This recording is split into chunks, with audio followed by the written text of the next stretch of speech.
The reservoirs of northeast London supply water to a city of over 8 million people.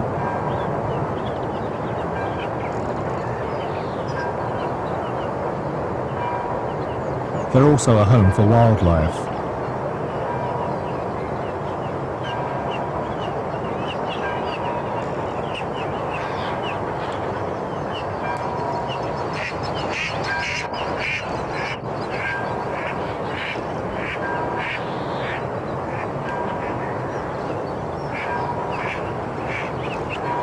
In a hard winter, inches of ice locking the food away from the birds force an exodus to open water elsewhere.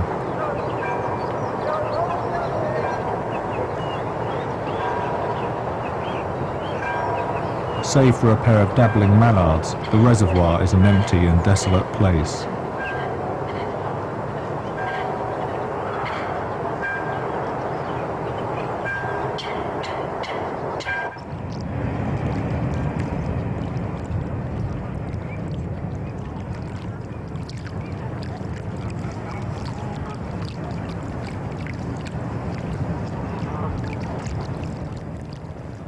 Once the ice has melted, the ducks return.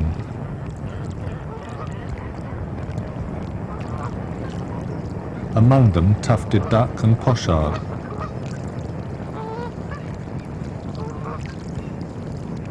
The numbers of both ducks are swelled in the winter by huge numbers of migrants from Russia.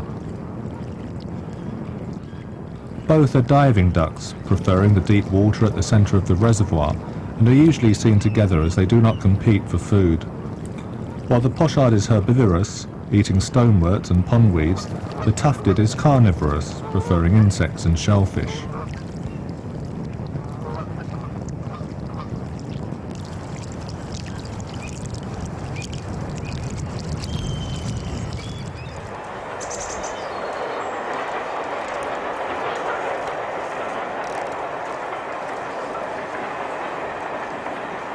Around the reservoirs, the low-lying ground is naturally flooded each winter, creating marshland, now a rare habitat in Britain. These marshes are preserved only because of their inaccessibility. Criss-crossed by railway lines, this is not prime development land. In winter, the entire marsh is wet underfoot, with small ponds of open water visible near the centre. It looks an uninviting place, and most people keep away.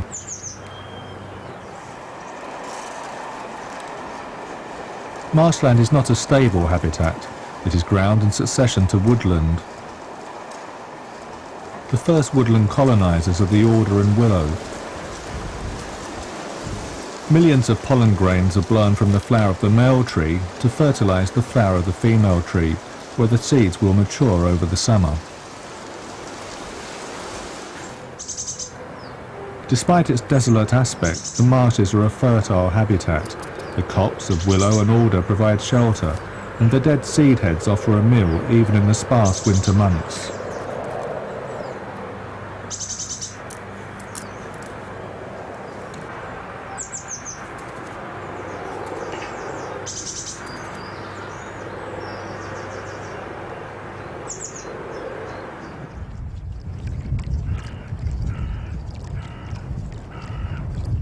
As the business of the reservoirs is to supply water to the city, they can never be an ideal home for wildlife. Strict mowing regimes keep the banks clear for access, but does not encourage nesting birds, and the steep concrete sides leave no mud banks exposed for wading birds.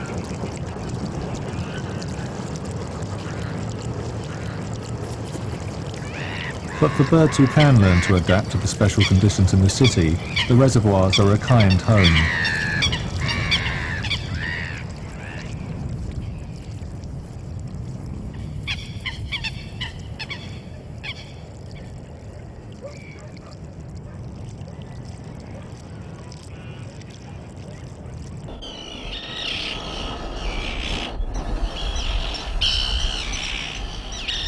As the warmer spring weather settles, the transfer of bird populations begins. The winter migrants leave for their nesting grounds in northern Europe, and the summer migrants arrive from Africa. During the winter, common terns feed at sea off the coastline of Ghana and Nigeria. Rafts specially built in the middle of the reservoir offer a safe place to rear young, and the waters, well stocked with fish, provide food.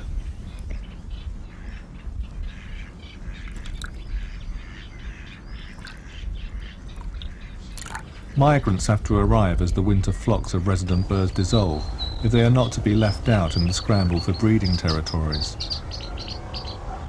Of the willow warblers, the male makes the journey first. When the female birds arrive, he has a safe place to offer where she may rest and recover before the pair undertake the rigours of raising a family. At this time of the year, the reservoirs are abustle with activity, as birds are absorbed in securing a mate.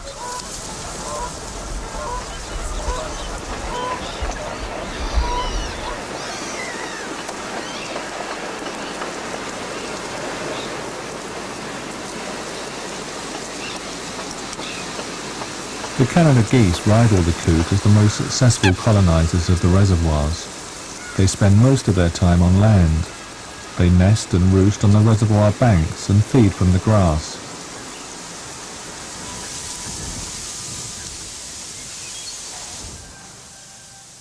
In contrast to the Canada goose, the mating display of the great crested grebe is an elegant affair.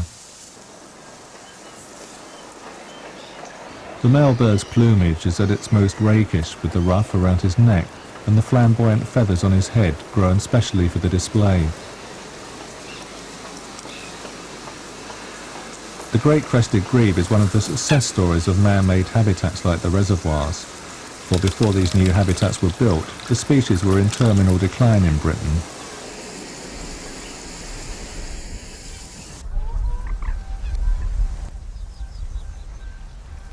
The coots have built their floating nest in the reeds far enough away from the bank to dissuade land predators. While the hen guards the chicks, the cock shuttles back and forth with food, which he regurgitates for the young family.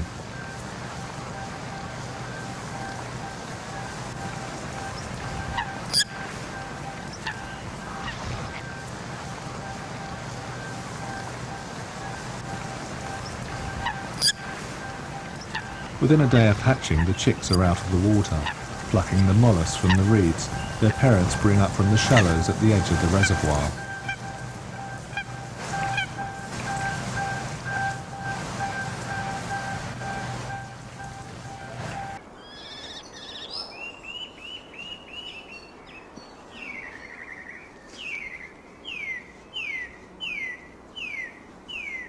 Perched high on an electricity pylon, the kestrel has a clear view of the marshes.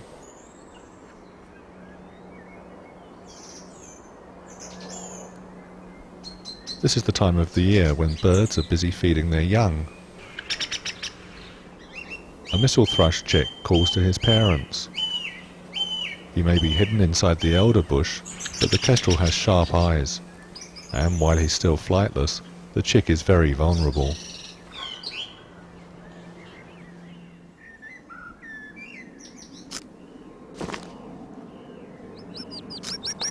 Another family is hiding in a blackthorn bush, two willow warbler chicks waiting to be fed.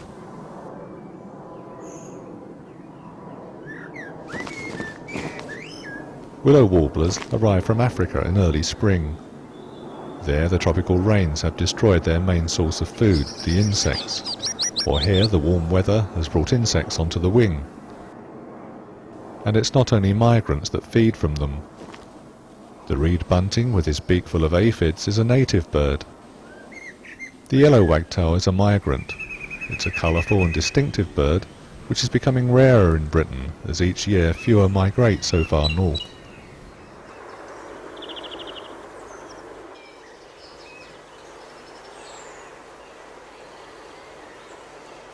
At the lowest parts of the marsh, where water still rests on the surface, true marsh plants like the sedges and rushes dominate. As there are no detrivores that can live in water, there are no recycling system as in a woodland ecosystem, and so all decaying matter simply accumulates under the water, gradually raising the level of the ground, allowing opportunistic plants like the hogweed to take root.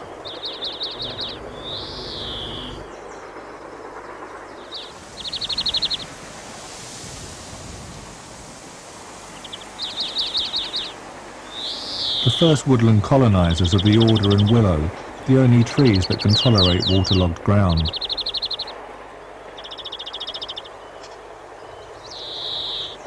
The process of succession from marshland to woodland may be quite natural, but it's at the cost of a habitat that's already at the mercy of farmers and developers. The banks of the small streams that run into the reservoirs do not suffer their strict mowing regimes, and here the moorhens, mallards and warblers build their nests.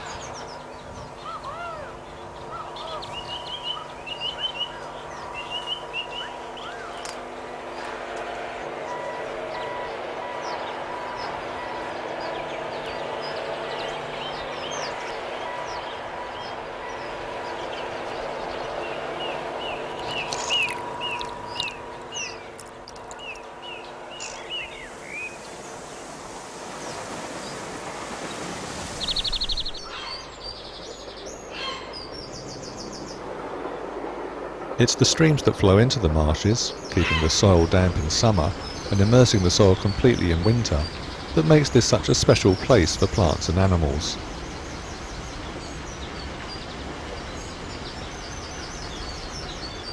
Common birds like the house sparrow drink and bathe in the streams alongside more specialist wetland birds like the pied wagtail.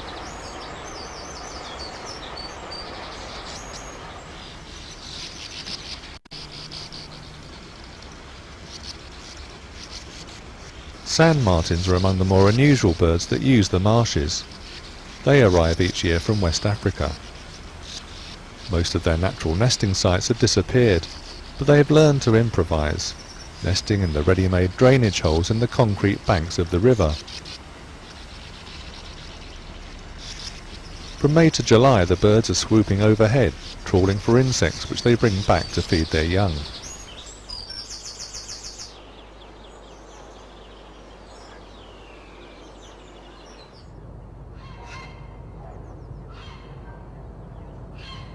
The most graceful bird on the reservoir is the grey heron.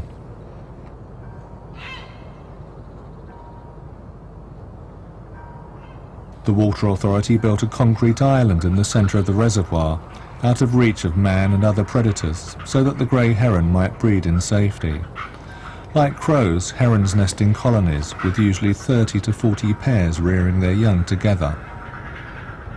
Only 4,000 heron pairs breed in the British Isles, so a colony of this size is very rare. The choice of site is all important. It must be completely secure, with a supply of unpolluted fish within reach. While the numbers of protective parents in one place will deter any predator, with so many eggs in a single basket, even a small change in the management of the reservoir could be disastrous. As herons can live for 18 years, and as each year they will return to this same island to breed, there's an obligation on us and the Water Authority to conserve unchanged this man-made concrete island and the well-stocked waters around it.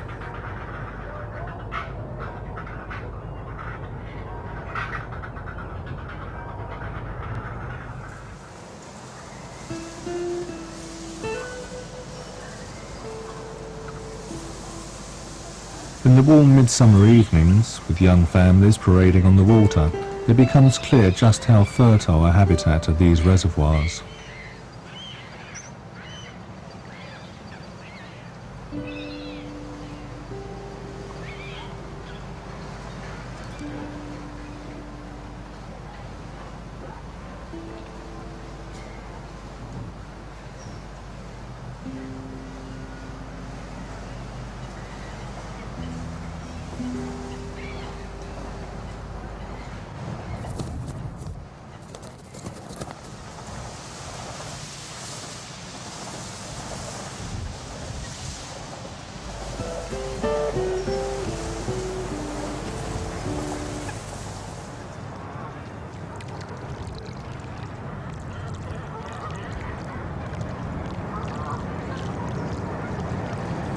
Canada geese are common everywhere, with their population increasing every year.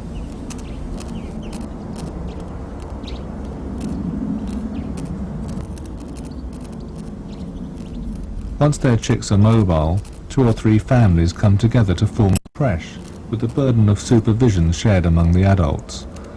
So successful has this arrangement been in protecting the chicks from predators that the Canada goose, once a rarity seen only in royal parks, is now considered a pest.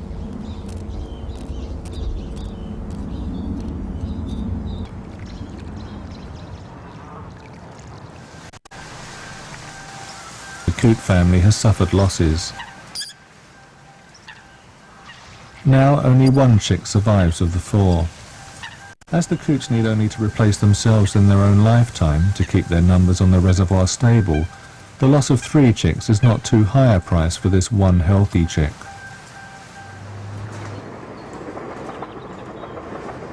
Like the coot, the swans feed from the shallow water at the edge of the reservoir, where the crustaceans attached to the pondweeds are within reach of their long necks. The swans incubate their eggs for 4 weeks before they hatch. The slower processes of reproduction and the longer period of nurturing make the cygnets less easily replaceable and therefore more valuable than the coot chicks in the balance of the ecology of the reservoir. As the coots and the swans compete for the same food in the same parts of the reservoir, the loss of the 2 coot chicks may be the price to be paid for the survival of the cygnets.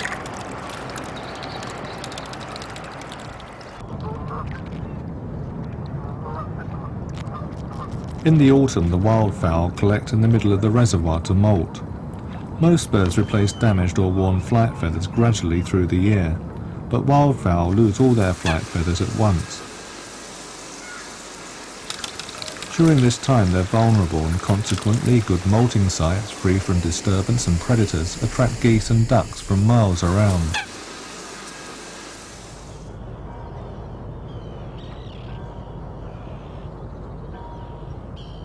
Common terns have taken advantage of the special facilities provided on the reservoirs.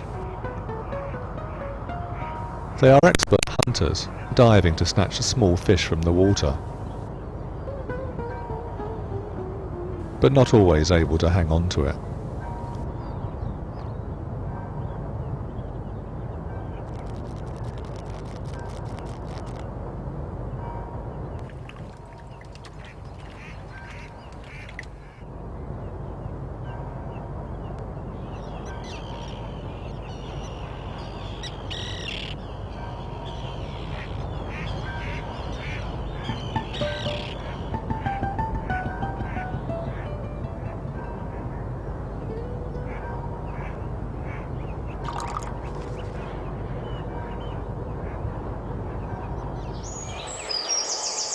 After a hot summer, the water level on the marsh is at its lowest, restricting the true marsh plants to a small oasis at its centre.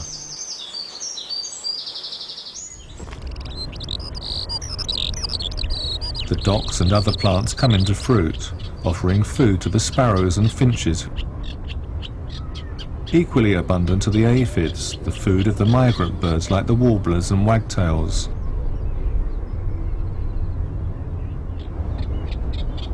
Unlike opportunist feeders who can turn to seeds and berries when the insects die, the migrant birds who eat only insects must fly south in search of their specialist food if they're not to starve.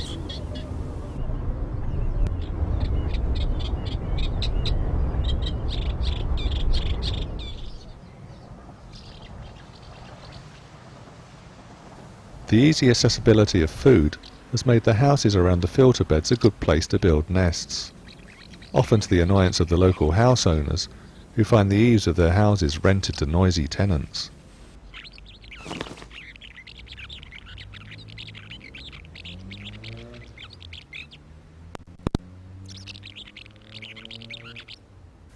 The young martins are now as large as their parents, who labour unceasingly to fatten them up still more.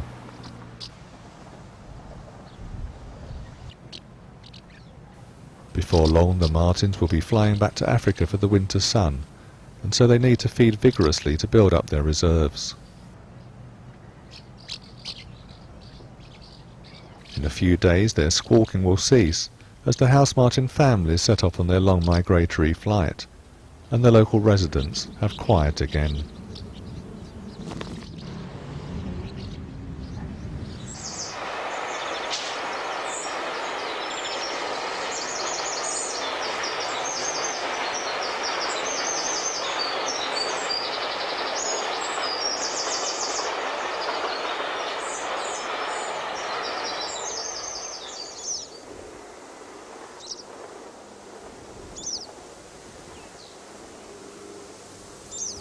flowers fade and die. The feast is over for the higher predators.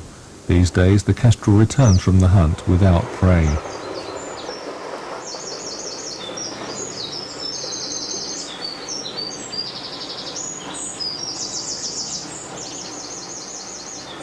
Marshes are increasingly rare.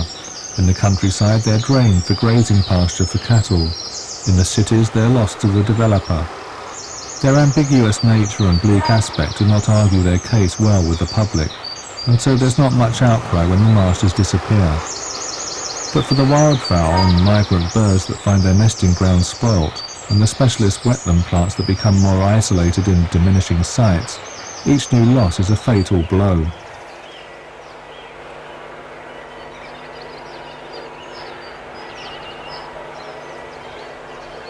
As the last flowers of autumn set their seed and the last of the summer migrants have set off,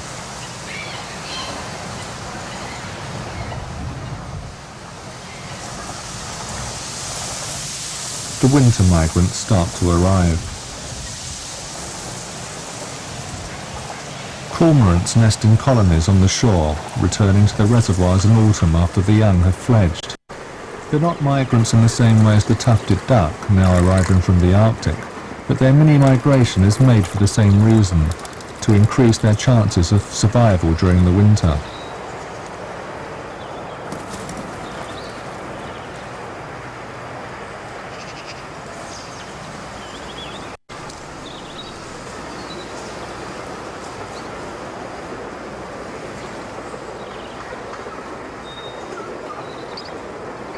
The reservoirs have been an unexpected bonus for wildlife. Their own natural habitat has been recreated as if especially for them.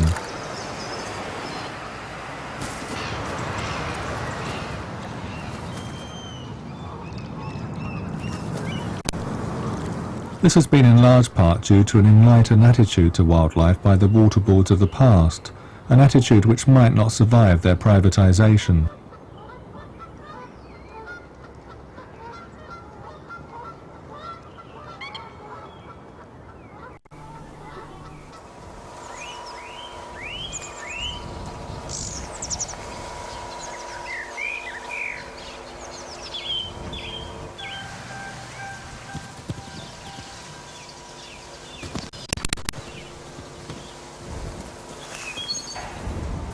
The availability of these man-made habitats has helped wildfowl populations increase dramatically. Birds like the great crested grebe, almost extinct, are now common, while an exotic introduction like the Canada goose has something multiplied too efficiently.